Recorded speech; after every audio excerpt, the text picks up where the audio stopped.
We're going to get started in the room. Anthony? Yeah. Anthony Merced, AJM Sports. This is the first derby in a long time that feels like it means a little bit more. Both teams are doing very well in the standings and also have a very similar mindset in regards to young players. How do you see this being different than some of the past years' derbies?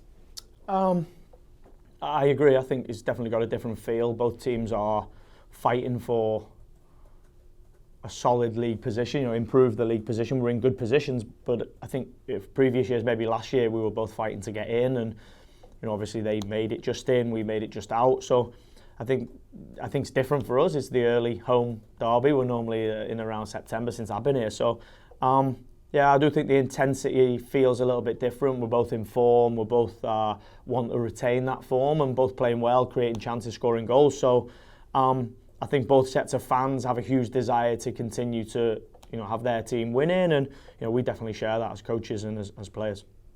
George? George from the Exchange. Coach, how's the environment in the locker room going from last week, short week, going into such an important game Saturday? The environment is, we just won away on the road at Toronto and won away at Philadelphia, so the environment is really good. It went from yesterday being relaxed and there was a lot of enjoyment in there to being a bit more focused today because the game's right around the corner. So the guys have a huge desire to continue to win, to continue to keep the form in place, and they obviously know the magnitude of the game, right? It's a New York derby. So those guys that haven't been in the team have a huge desire. They went out and trained yesterday and trained incredibly well. They're pushing for starts. The biggest problem I have now is picking a team, right? Because we've done some rotation and we've continued to win with both sets of players when we've changed. So the focus is there. We have a huge desire to continue winning. Roberto?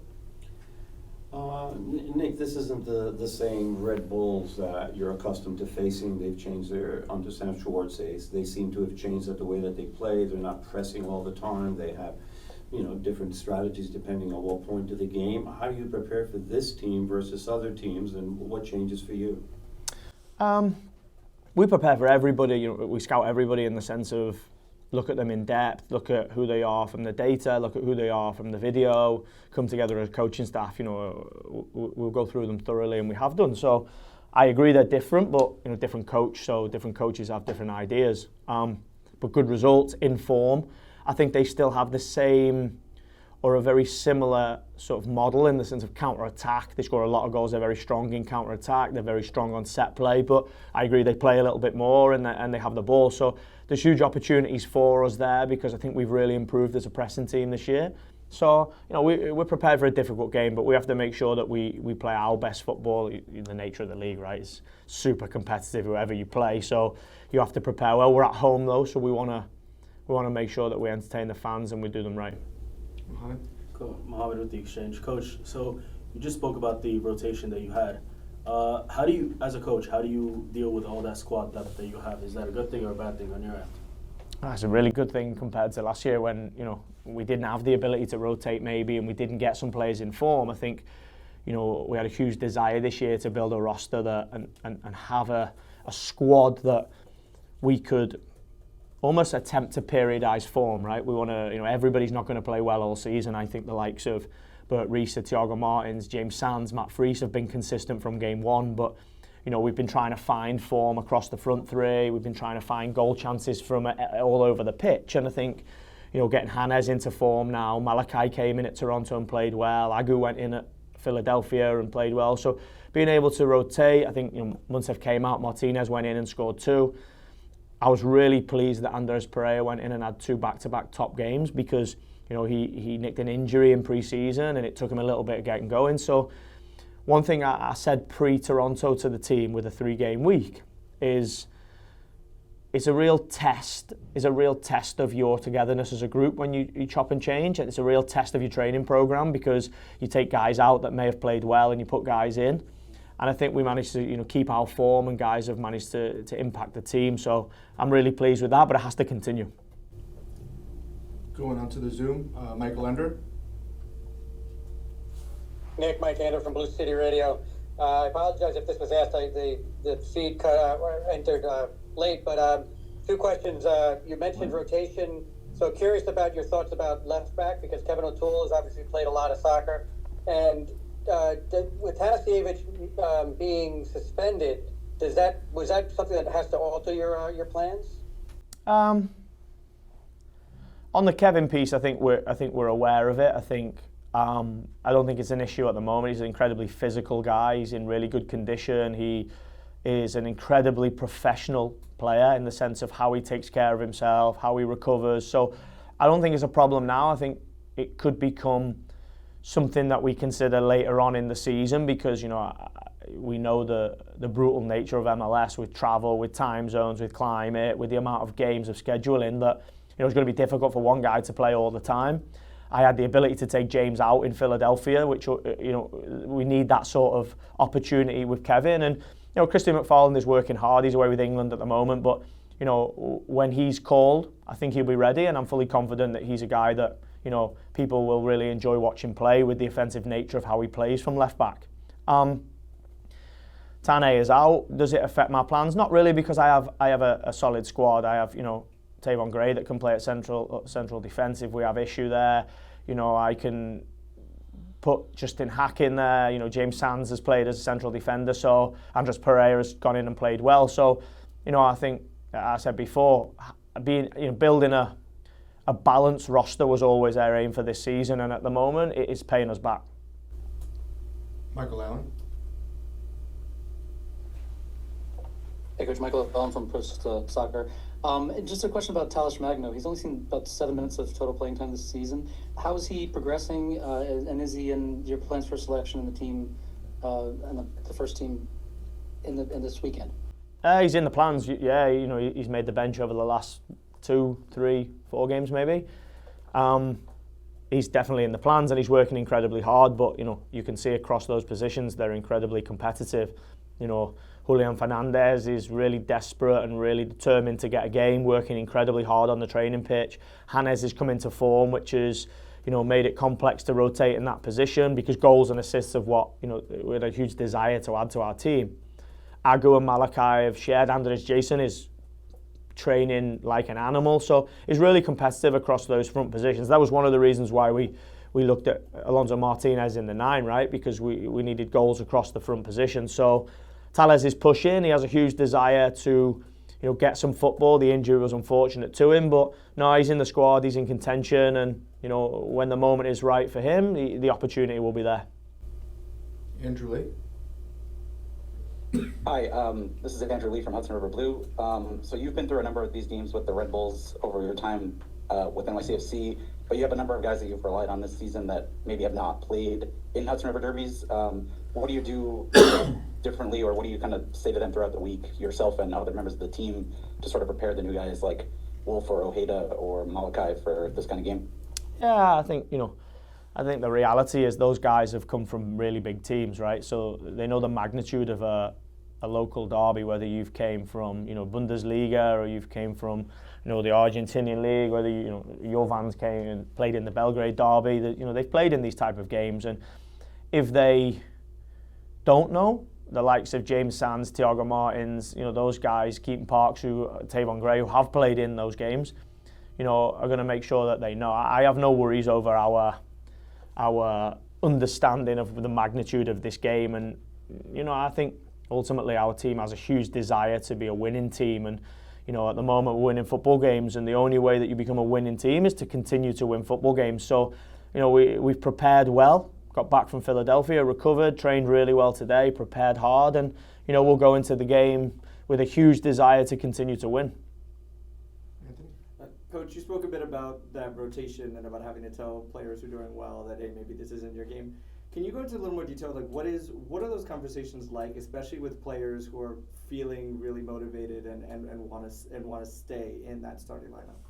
Yeah, I think they're honest conversations, and I think that's the only way you can be. I say consistently, I'm a fair guy and I'm an honest guy. And one thing I know about this league is I've been here 5 years now, head coach for 2.5, and you can't do it with 11 players. When you're traveling 6 hours to an away game, and you're traveling to time zones, and you're going into different climates, and you're playing 3-game weeks, and then you have a desire to be competitive in Leagues Cup, you have to get to the postseason in a place where you are physically and mentally in your best form. And that's not going to be playing 11 players every week. It's difficult, though, for those players.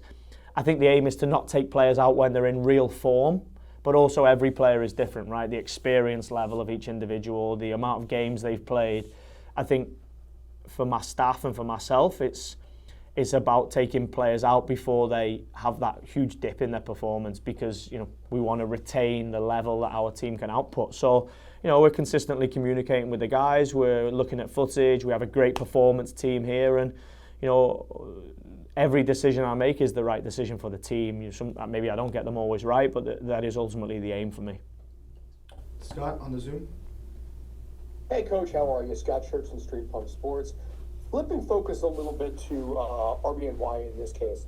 Obviously, Morgan's got 9 goals this season, and this is a team with, I believe, just about a 40% shot on goal percentage, just below Miami. With a team like this and an offensive potency like Morgan is, talk a little bit about trying to contain someone like that. Thanks. Yeah, I think I've said before, I have huge respect for Lewis Morgan. He's a really good football player, and he's showing this year, but he's caused us problems in previous years because of the level that he is. But I think we consistently come up against this in our league, whether you play, Cincinnati with Lucio Costa, whether you play, Nashville with Hani Mukhtar. Everybody has these real impact guys that are in form that you have to make sure you don't give space to, that you have to make sure you don't allow room and time to show their quality, because if you give them opportunity and if you give them the moments that they want, they're going to punish you. So, I think our defensive record, our defensive organisation, our ability to defend against teams has been good. I have a huge desire to score more goals, to create more in our team.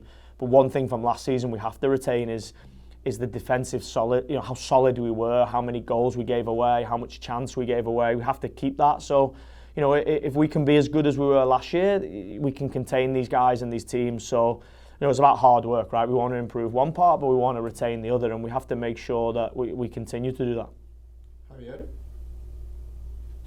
Hey, Javier City Boys. The perception, I don't know if you've been on Twitter lately, but the perception of you as a manager has changed drastically.